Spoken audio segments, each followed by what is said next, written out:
আসসালামু আলাইকুম রহমতুল্লাহ।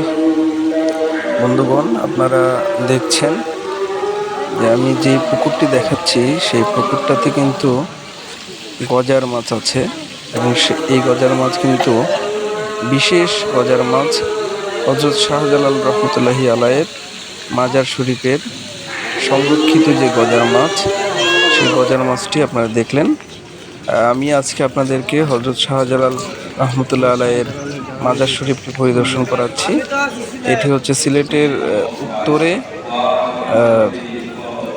এবং হজরত শাহজালাল রহমতুল্লাহ আলাইয়ের দরগা সিলেট শহরের একটি আধ্যাত্মিক স্থাপনা, যা মূলত 1303 খ্রিস্টাব্দে বাংলাদেশে আগত পাশ্চাত্যের ইসলাম প্রচারক শাহ জালালের অবস্থান ও শেষ সমাধি। এই দরগা সিলেট শহরের উত্তর প্রান্তে একটি টিলার উপর অবস্থিত। কারো কারো মতে সিলেট ভূমির মুসলিম সভ্যতা ও ধর্মমত এই দরগাকে কেন্দ্র করেই প্রসার হয় এবং এখানে জালালি কবুতর, সেটিও কিন্তু একই নিদর্শন।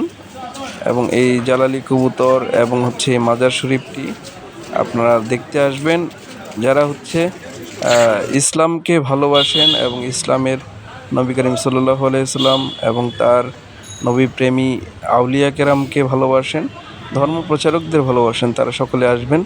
এই মুহূর্তে আপনারা যেটা দেখছেন সেটি হচ্ছে শাহজালাল রহমতুল্লাহ আলাইয়ের অলৌকিক বৈশিষ্ট্যের একটি কূপ, শাহজালালের কূপ। এই কূপ থেকে পানি মানুষ খায়, অনেকেই অনেক মানত করে এবং এই কূপে মাছ দেখতে পাওয়াটি একটি ভাগ্যের ব্যাপার বলে কথিত আছে।